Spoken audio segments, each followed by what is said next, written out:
አክብሮታዊ ሰላምታችን በያላችሁበት ይድረስ። የተወደዳችሁ የኢትዮ ፎረም ቤተሰቦች እነሆ የዕለቱን ዘገባዎቻችንን ከዚህ እንደሚከተለው ወደ እናንተ ማድረስ ጀመርን።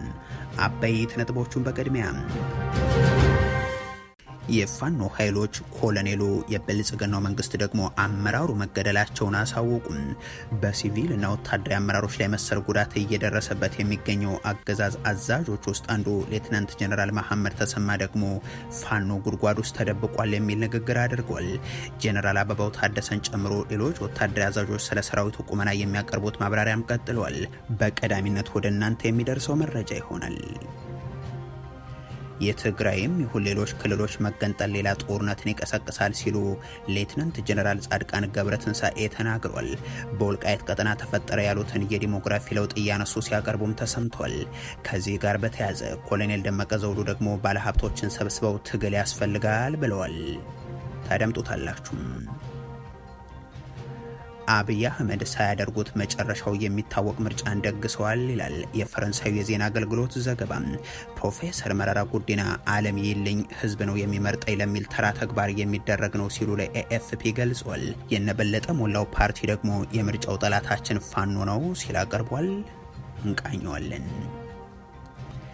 የኤርትራ 35ኛ ዓመት የነጻነት ቀንን ተከትሎ ፕሬዝደንቱ ባደረጉት ንግግርና ተያያዥ ጉዳዮች ላይ የሚሰጠው ምላሽ ቀጥሏል።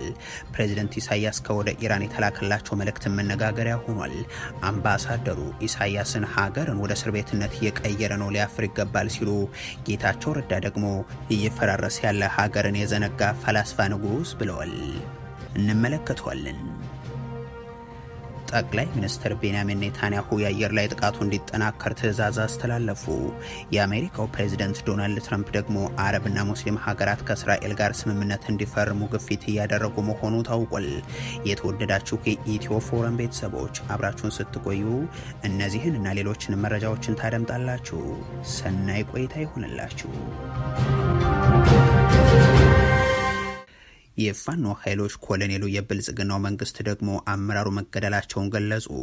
በሲቪልና ወታደራዊ አመራሮች ላይ መሰል ጉዳት እየደረሰበት የሚገኘው አገዛዝ አዛዦች ውስጥ አንዱ የሆኑት ሌትናንት ጀነራል መሐመድ ተሰማ ደግሞ ፋኖ ጉድጓድ ውስጥ ተደብቋል የሚል ንግግርን አድርገዋል። ጀነራል አበባው ታደሰን ጨምሮ ሌሎች ወታደራዊ አዛዦች ስለ ሰራዊቱ ቁመና የሚያቀርቡት ማብራሪያም እንደቀጠለ ነው። እናቶ ተመስገን ጥሩነህ ደግሞ ሰልፍ እያዘጋጁ በክልሉ የምርጫ ድግስ ላይ ናቸው። ከሰሞኑ ፊልድ ማርሻል ብርሃኑ ጁላ ባለፈው 6 ዓመታት አመራር እና አባሎች ጭምር እየከዱን ነገር ግን አስተማማኝ ሰራዊት ነው የገነባ ነው ሲሉ ተናግረው ነበር። ዛሬ መከተላቸው ጀነራል አበባው ታደሰ በእርስ በርስ ጦርነት ማግደውት ከዛም ሞቱ መርዶ የማይነገርለት ለአካል ጉዳቱም ጥቅሞቹ የሚነፈግበት ሰራዊትን እየመሩ እንኳን ለሀገራችን ለዓለም አቀፍ ተልዕኮ የሚበቃ ኃይል ነው ሲሉ ሁርሶ ላይ ተገኝተው ተናግረዋል። በአማራ ክልል ጦርነት በቀጥታ እየተሳተፉ የሚገኙት የምስራቅ እዝ አዛዡ ሌትናንት ጀነራል መሐመድ ተሰማ ደግሞ የተለመደውን አጥፍተናቸዋል ማብራሪያን አቀርበዋል። እኒህ ጀነራል ጽንፈኛው ያሉትን ፋኖን ክንዳችንን መቋቋም አቅቶት በየጉድጓዱ ተደብቋል፣ አልፎ አልፎ ብቻ በቅ ጥልቅ ይላል እያሉም ነው ያቀረቡት። አሁን ሙሉ በሙሉ አላማቸውን አክሽፈነዋል ሲሉ በማከል ጀነራሉ ተመሳሳይ ንግግር ከ2 ዓመታት በፊት በአመዛኙ የተቀዳ በሚመስል አኳኋን አድርገውም ነበር። ዛሬም ከ2 ዓመታት በኋላ ጉድጓድ ውስጥ ናቸው የሚለውን ንግግር ሜጫና ገርጨጭ አሊያም ዳንግላና ዳሞት ላይ ሆነው እየተናገሩ አሉ። እሳቸውና አለቆቻቸው ጉድጓድ ውስጥ ናቸው የሚል ሪፖርትን እያቀረቡ የፋኖ ኃይሎች ደግሞ በተመሳሳይ ዕለት በጎንደር ቀጠና በአደባባይ ሲያሰለጥኗቸው የቆዩ የኮማንዶ አባላትን ማስመረቃቸውን አሳይቷል። እነ ሌትናንት ጀነራል መሐመድ ተሰማ ተደምስሷል ባሉ ተመሳሳይ ሰሞን ብርጋዴር ጀነራል አስናቀ አይተነው በተፈጸመባቸው ጥቃት አብረዋቸው ከነበሩ አመራሮችና ወታደሮች ጋር የመገደላቸው ዜናም እየተነገረ ያለበት ወቅት ነው። የፋኖ ኃይሎች ቃል አቀባይ አስረስ ማረ በዚህ ጥቃት አንድ የማዕከላዊ እዝ ኮሎኔልም አብረው መገደላቸውን ጠቁሟል። ይህ በወታደራዊ ኃይሉ ላይ የደረሰው ጉዳትን የተመለከተ ነው። አስተዳደሩ ደግሞ አንድ የብልጽግና አመራሩ እንደተገደሉበት አሳውቋል። በሰሜን ሸዋ ዞን በሲያደብርና ዋዩ ወረዳ አስተዳደር የሰላምና ጸጥታ ጽህፈት ቤት ኃላፊ የነበሩት አቶ የኋሉ በልሁ በደረሰባቸው ጥቃት ለህልፈተ ህይወት መዳረጋቸው የተጠቆመ ሲሆን አስተዳደሩም የሀዘን መግለጫን አሰራጅቷል። በእርግጥ እኒህ የክልሉ ብልጽግና የወረዳ አመራር በየትኛው አካል እንደተገደሉ የታወቀ ነገር የለም። በዚህ ነባራዊ ሁኔታ ውስጥ በአማራ ክልል በየከተሞቹ ከማን ጋር ለሚደረግ ፉክክር እንደሆነ የሚያውቁት ራሳቸው ብልጽግናዎች ብቻ ቢሆኑም ተቀባይነት አለን የሚል ፕሮፓጋንዳ ስራ ለማከናወን የምርጫ ድግሳቸው ቅስቀሳ ላይ ናቸው። በጎንደርና ባህር ዳር ከተሞች ከተጠሩ አስገዳጅ ሰልፎች ባሻገርም እንደ አቶ ተመስገን ጥሩነህ ያሉ የኦህዴድ ብልጽግና ተላላኪዎች ሹማምንትም ወደ ክልሉ ባቀኑ ቁጥር አቀባበል ተደረገላቸው ዜና እያስነገሩ ቀጥለዋል። በአንዳንድ የክልሉ የወረዳ ከተሞች የምርጫ ቅስቀሳዎች ወቅት ደግሞ የከባድ መሳሪያ ድምጽና የቦምብ ፍንዳታዎች በመሰማታቸው የተስተጓጎሉ እንዳሉ ተሰምቷል። የሆኖ ሆኖ ግን ወታደር አሰማርተው ውጊያን አካሄደው ሰዎችም ሞተውላቸው ወደ ተለያዩ የክልሉ ከተሞች የሚገቡ የብልጽግና ሹማምንት በእነዚህ መድረኮች ላይ የሚያደርጉት ንግግርም ብልጽግና ሰላም ነው የሚል ሆኗል። አብይ አህመድ ሳያደርጉት መጨረሻው የሚታወቅ ምርጫ እንደግሰዋል ይላል የፈረንሳዩ ዜና አገልግሎት። ፕሮፌሰር መረራ ጉዲና ዓለም ይልኝ ህዝብ ነው የሚመርጠኝ ለሚል ተራ ተግባር የሚደረግ ነው ሲሉ ለኤኤፍፒ ገልጿል። የነበለጠ ሞላው ፓርቲ ደግሞ የምርጫው ጠላታችን ፋኖ ነው ሲል አቀርቧል። የፈረንሳዩ ዜና አገልግሎት ኤኤፍፒ ጥቂት ተቃዋሚዎች ቢኖሩም እስራትና ማስፈራሪያዎች በተንሰራፋበት፣ የታጣቂ ኃይሎች እንቅስቃሴ በተዛመተበት፣ ሚዲያዎች ሙሉ በሙሉ በሚባል ደረጃ በመንግስት ቁጥጥር ስር በተደረጉበት በዚህ ወቅት ሳይካሄድ ውጤቱ የታወቀው ምርጫን አብይ አህመድ ሊያደርጉ ቀናት ቀርተዋል ሲል ሀተታውን ጀምሯል። የብልጽግናው ፕሬዝደንት ወደ ስልጣን የመጡ ሰሞን በሀገሪቱ ተስፋ ያለ ይመስል ነበር። ነገር ግን አሁን ጭቆናና ፈናው በርትቶ የአንድ አካል የበላይነት የተቆጣጠረው ሀገር ሆኗልን ብሏል። ኤኤፍፒ በተቃዋሚነት የሚንቀሳቀሱ ፓርቲ አመራሮችም ስለ ምርጫው ጠይቋል። የኢሃፓ ሚስጥረ ስላሴ ታምራት ቀዳሚዋ ሲሆኑም ከ5 ዓመታት በፊት ብልጽግናም ኢትዮጵያን ጋር እየተዋጋ ያደረገውና 96 በመቶ አሸነፍኩ ያለበትን ምርጫ ካሁኑም የተሻለ ነበር ብለው ተናግሯል። ይህ ምርጫ ከዚህ በፊት ከነበሩት ሁሉ የከፋው ነው። አባሎቻችን አካላዊ ጥቃትና የዘፈቀደ ስርዓት ደርሶባቸዋል። ገለልተኛ ሚዲያው ተጨቁኗል። መራጮቻችን ጋር ለመድረስ ችግሮች ገጥመውናል። በገዢው ፓርቲ ደጋፊዎችም ከፍተኛ የማህበራዊ ሚዲያ የጥላቻ ቅስቀሳና የተሳሳቱ መረጃዎች ተነዝተዋል ሲሉ አስረድቷል። ሌላኛው ኤኤፍፒ ከጠየቃቸው ሰዎች መካከል ደግሞ የኦፌኮ መረራ ጉዲና ናቸው። ይህን ምርጫ ሲገልጹትም አሁን ባለው አስከፊ ሁኔታ ምርጫ ማካሄድ ማለት ለዜጎች ሳይሆን ለዓለም ገጽታ ብቻ የሚደረግ ነው በማለት በዚህ ነባራዊ ሁኔታ ውስጥ ምርጫን ማካሄድ በመሰረቱ መንግስት በየ5 ዓመቱ ህዝብ መርጦኛል እያለ ለዓለም አቀፉ ማህበረሰብ ለማሳየት የሚያደርገው ተለምዷዊ ተግባር ነው ሲሉም ነው ያከሉት። ከክልል ፓርቲዎች ውስጥ ደግሞ ለዜና ምንጩ ምላሽ የሰጠው የነበለጠ ሞላው ስብስብ ነው። በአብን ስም የሚወዳደረው ይሄው ፓርቲ አመራሮቹን አሳስሮ የተወሰኑትን ደግሞ ለኦህዴድ ብልጽግና ለዋለው ውለታ ሹመት አስደርቦ አሁን የሚደረገውን ምርጫ እንቅፋት የሆነብኝ ፋኖ ነው ብሏል። ኤኤፍፒ የጠየቃቸው የሱፍ ኢብራሂም የተባሉት ሰው በብዙ አካባቢዎች በነጻነት የምርጫ ቅስቀሳ ማድረግ አንችልም ብለዋል። ፋኖ እጩዎቻችንና ደጋፊዎቻችንን ያስፈራራል፣ ያንገላታል ሲሉ በማንሳት ሌላኛው የዘገባ ምንጩ የጠቀሰው ፓርቲ ደግሞ ኢዜማ ሲሆን በራሱ ቋንቋም የበለጸገው ተቃዋሚ እንደሚባልም ጽፏል። በእርግጥ ኢዜማ ተቃዋሚ ነው ወይ የሚል ጥያቄ እንደሚነሳም አክሏል። ከሰሞኑ አንድ በማህበራዊ ትስስር ገጾች የተሰራጨም አንድ የብልጽግና ምልክት ስንዴ ነዶ ያለበት ቲሸርትን ለብሶ በእጁ ደግሞ የኢዜማን አርማ ይዞ የታየው ቅስቀሳም በእርግጥም በኢትዮጵያ ተፎካካሪ ነን የሚሉ አካላት መልክን የሚያሳይም ይመስላል። የትግራይም ይሁን ሌሎች ክልሎች መገንጠል ሌላ ጦርነትን ይቀሰቅሳል ሲሉ ሌትናንት ጀነራል ጻድቃን ገብረትንሳኤ ተናግሯል። በወልቃይት ቀጠና ተፈጠረ ያሉትን የዲሞግራፊ ለውጥ እያነሱ ሲያቀርቡም ተሰምቷል። ከዚህ ጋር በተያያዘ ኮሎኔል ደመቀ ዘውዱ ደግሞ ባለሀብቶችን ሰብስበው ትግል ያስፈልጋል ብለዋል። በቅርቡ ከአዲስ አበባ ስለ ትግራይ ለመታገል የተቋቋመው ምክር ቤት አስተባባሪ የሆኑት ጀነራል ጻድቃን ስብስባቸው በአጭር ጊዜ ምናልባትም በአንድ ወር ጊዜ ውስጥ መቀለ እንገባለን የሚል ማብራሪያን ሲያስተላልፍ ተሰምቶ ነበር። ከሰሞኑ የተደረገው ስብሰባና ወቅታዊ የሀገሪቱንና የትግራይ ጉዳይን በተመለከተ በኮርነር ሚዲያ ቃለ ምልልስ ያደረጉት ጻድቃን ትግራይን ሀገር የማድረግ እንቅስቃሴዎችን ጭምር እያነሱም አቅርበዋል። እንዲህ ያለ አመለካከት ያላቸው ሰዎችን ሀሳብ ባከብርም፣ ነገር ግን ኢትዮጵያ አሁን ባለችበት ሁኔታ ለመገንጠል መሞከር ሌላ ጦርነትን እያዋለደ የሚሄድና የሚበታትን ነው ሲሉም ተደምጧል። ትግራይ ቢገነጠል ከአማራ፣ አማራ ቢገነጠል ከኦሮሚያና ከአፋር፣ ሶማሌ ቢገነጠል ከኦሮሚያና ከሌሎችም ጎረቤቶች ጋር ወደ ግጭት መግባታቸው አይቀርም። ስለዚህ መፍትሄውና የተሻለው አማራጭም ፍትሐዊ የስልጣን ክፍፍል ማድረግ ከዛም የዲሞክራሲ ስርዓትን ማጎልበትና ታሪካዊና ፖለቲካዊ ችግሮችን በውይይት መፍታት ነውም ብለዋል። ደፍኒትሊ ትግራይ ነፃ ሃገር ተኮይና ምስ አምሓራ ምግጫዋ ይተርፍ ብቱ ናይ ቦታ ናይ ግዛእ ተባሂሉ ኣምሓራ ነፃ ሃገር ተኮይኖም ነፃ ሃገር ኮይንና እንተኢሎም ምስ ኦሮሞ ምስ ዓፋር ምስ ትግራይ ምግጫኦም ኣይተርፍ ሶማል ነፃ ሃገር እንተኢሎም ምስ ኦሮሞ ምስ ኣምሓራ እኳ ይራኸቡን ምስ ኦሮሞ ምስ ዓፋር ምግጫኦም ኣይተርፍ። እሳቸው ይህንን ቢሉም ቅሉ በዚህ ወቅት አብሯቸው የሚሰሩት የ4 ኪሎ አገዛዝ ወታደራዊና ሲቪል አመራሮች ግን የትግራይ ህዝብን ሂዱ ተገንጠሉልን ሲሉ ነው የሚታወቁት። ፊልድ ማርሻል ብርሃኑ ጁላ ከወራት በፊት ይህንን ጅማ ላይ ሲያስተጋቡት መሰማታቸውም አይዘነጋም። የደበቃችሁትን ታንክና መድፍ ማስረከብ አለባችሁ። ኢትዮጵያ ውስጥ ታንክና መድፍ የታጠቀ ክልል የለም። ትግራይ የፌዴሬሽን አካል ነው። ትግራይ ታንክና መድፍ መታጠቅ የሚችለው የተገነጠለ ቀን ነው። ለመገንጠል ደግሞ ጉልበት አያስፈልግም። አሰራር ህገ መንግስት አለ። በዛ ሂዱ። ታንኩና መድፉን አስረክቡ። አየር መቃወሚያውን አስረክቡ። ባለፈው ያስረከባችሁት አለ። ይሄን ግን ደብቃችሁ ነው ያቆያችሁ። አሁን ብቅ እያረጋችሁት ነው። አስረክቡ። ሌትናንት ጀነራል ጻድቃን ገብረትንሳኤ ሌላኛው ያነሱት ጉዳይ ደግሞ የወልቃይት ቀጠናን የተመለከተው ነው።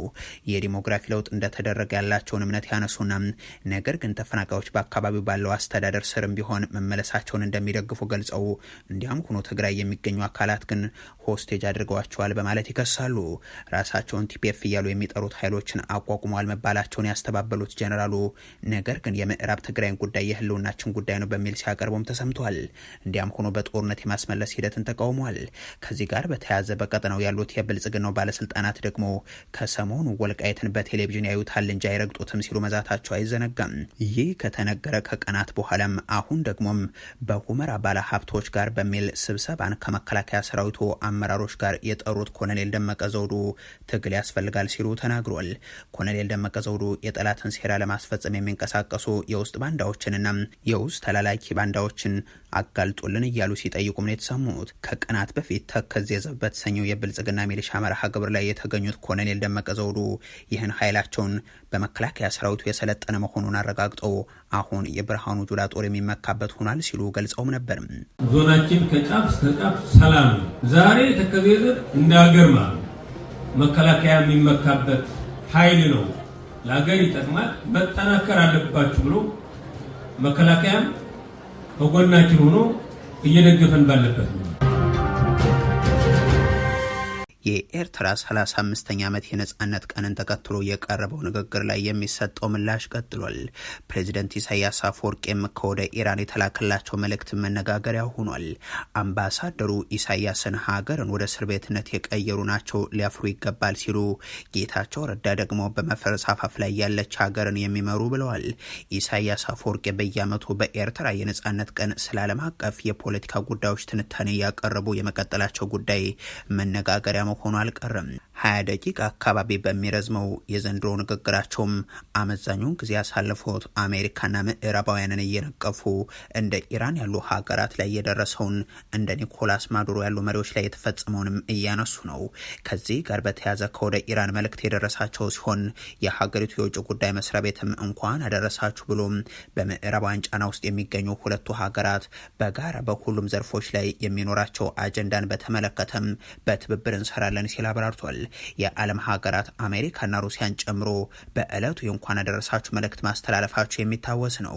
በኢትዮጵያ የሚገኙ የተለያዩ ድርጅቶችም እንዲሁ ህወሓት ለኤርትራ ህዝቦች በሚል የትግራይ ህዝብና መሪ ድርጅቱ ህወሓት በመልካም ጉርብትና ሰላማዊ ወዳጅነት ላይ የተመሰረተ ግንኙነትን ከኤርትራ ህዝብ ጋር ለማጠናከር ይፈልጋሉ በሚል መግለጹን መዘገባችን ይታወሳል። አሁን ደግሞ ኦብነግ ተመሳሳይ መልእክት አስተላልፏል።